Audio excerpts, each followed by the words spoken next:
Hello, hello. I'm back.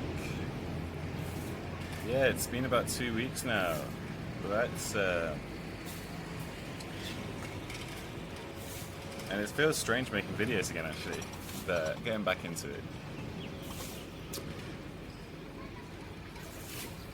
The reason I've taken such a long break is because I was in a Vipassana meditation retreat for 10 days. And if you don't know what that is, it's a silent meditation, a silent retreat, in which you don't interact with anyone, you don't read any books, you don't make any notes, you don't stimulate your brain in any way beyond what is absolutely necessary for survival. And you spend 10 to 12 hours a day meditating. And so you wake up, you meditate, you eat something, you rest, you meditate, you meditate, you eat lunch, you rest, you meditate, then you take tea, meditate, watch a discourse from the teacher about the meditate, and then you sleep. So yeah, a lot of sitting on your ass and, practicing the meditation. The meditation is literally just to scan your body from head to foot and from foot to head again and again. So you take your awareness around the body and you feel the senses, the sensory experience of being a human in a body.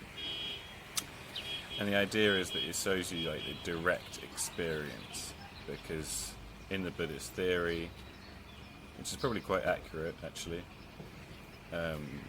everything from the outside obviously has to be processed through your senses, and then from your senses it gets transferred into sensory feelings and experiences and perceptions around your body.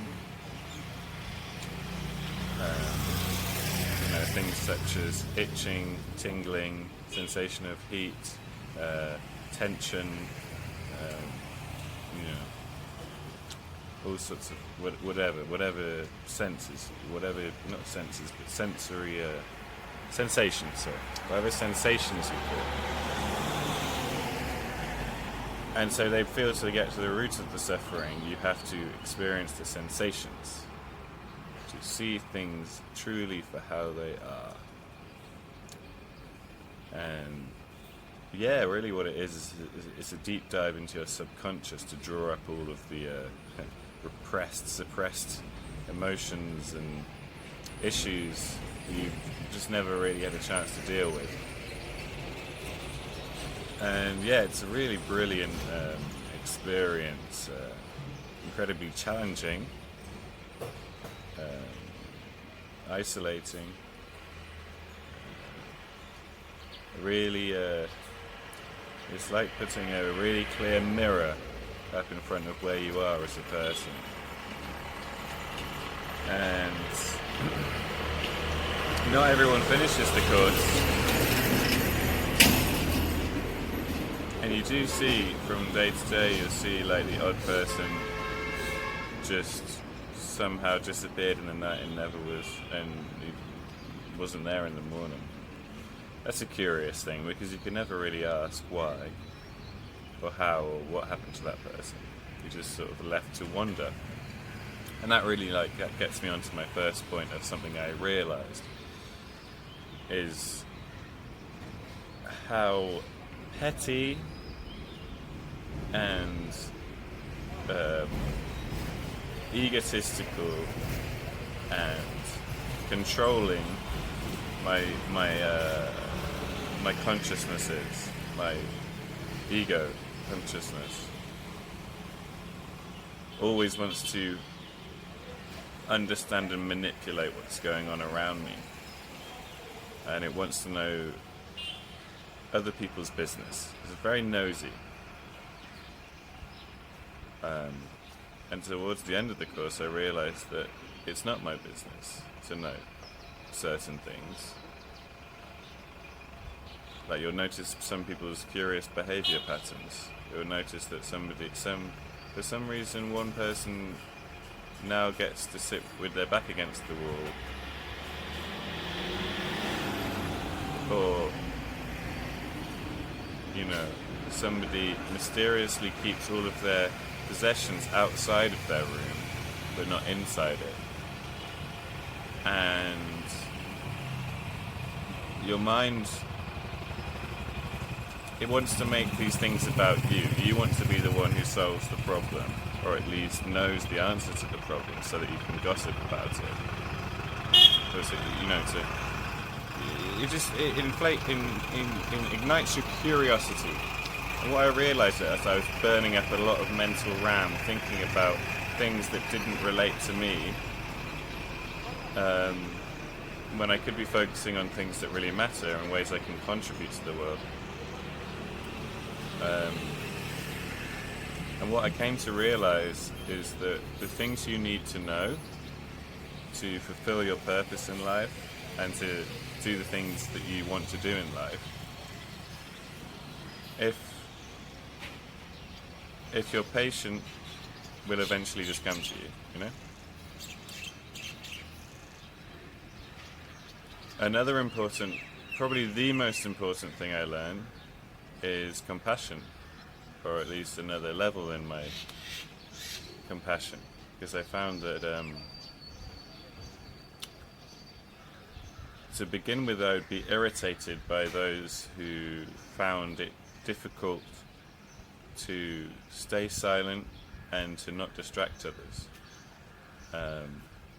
People who would act out in small ways just to be able to express themselves somewhat. They'd sort of, they'd find ways to bend the rules. Like, there was one person who sat behind me, and in the morning at the beginning he'd always be yawning and sniffing and grunting and clearing his throat and doing all these things, and I was thinking, like, if you really need to prepare yourself in that way so you can breathe clearly, just go outside and do it. And he'd always be picking his nails, like in this fucking annoying way, stuff like that. And what I came to realize is that he just, the fact that I find it easier to sit than him is actually a blessing on my part, and it probably means that he has more pain and more suffering to work through than I do. So therefore it's a harder experience for him. So rather than facing that or answering that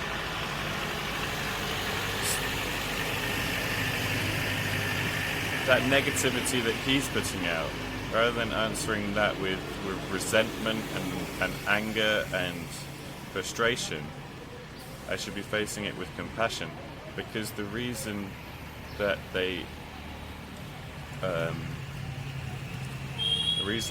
project this negativity is because they have this pain inside.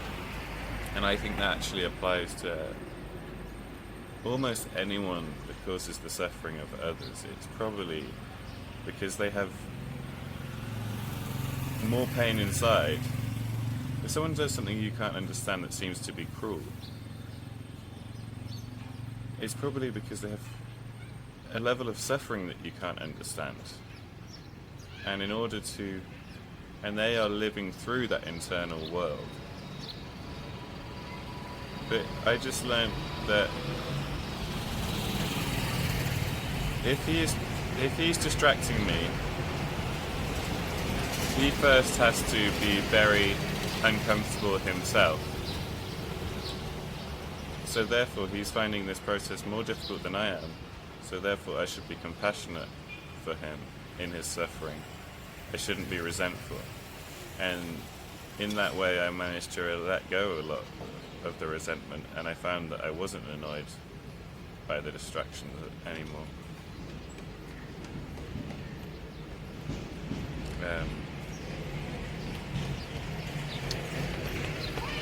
But yeah, it's an amazing process. It's a really clarifying, purifying thing. It's like you're cleaning your mind from all of the stuff that's built up. And I left with a lot more mental clarity. I feel that I can think much more linearly and objectively and clearly, because I don't judge the thoughts I have so much anymore.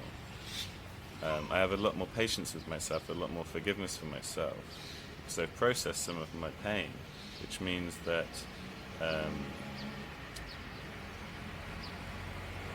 when I'm trying to, say I'm trying to do a basic arithmetic problem, let's say,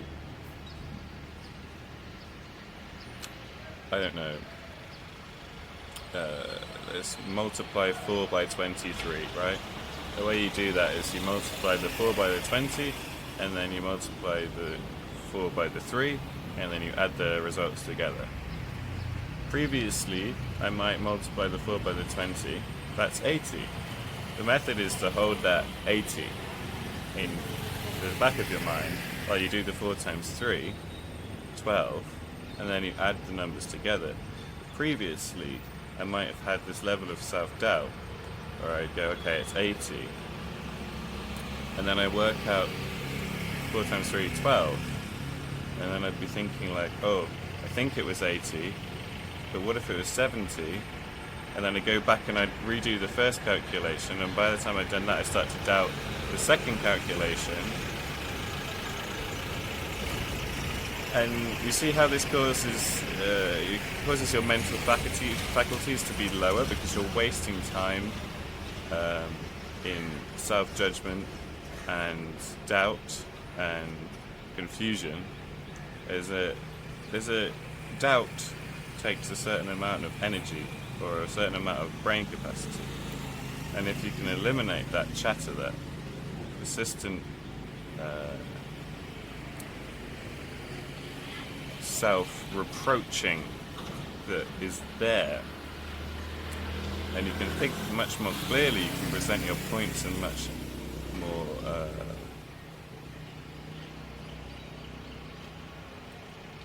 I don't know, in easier ways to understand, more patiently, more purposefully, and in a more concise and just more clearly. And so I hope that, well, I feel that that's really going to help with this work that I want to get into, this intellectual, philosophical work.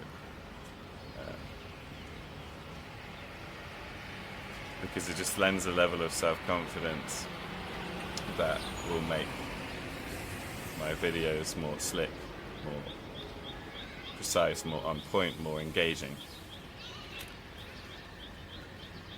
And yeah, many, many, many other things which I can't talk about right now, because it was 10 days of ups and downs, and I don't even remember all of it for a start. I haven't processed all of it for a start. And this video would go on forever, but yeah, I would recommend Vipassana to anyone.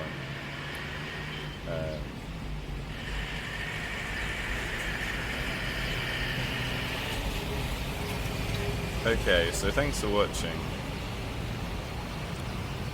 Really appreciate that people were willing to sit and listen to me ramble on about these things. They are deep topics, and they're not necessarily things that I have completely assimilated into my own thinking properly, and so that I find that when I try to explain them,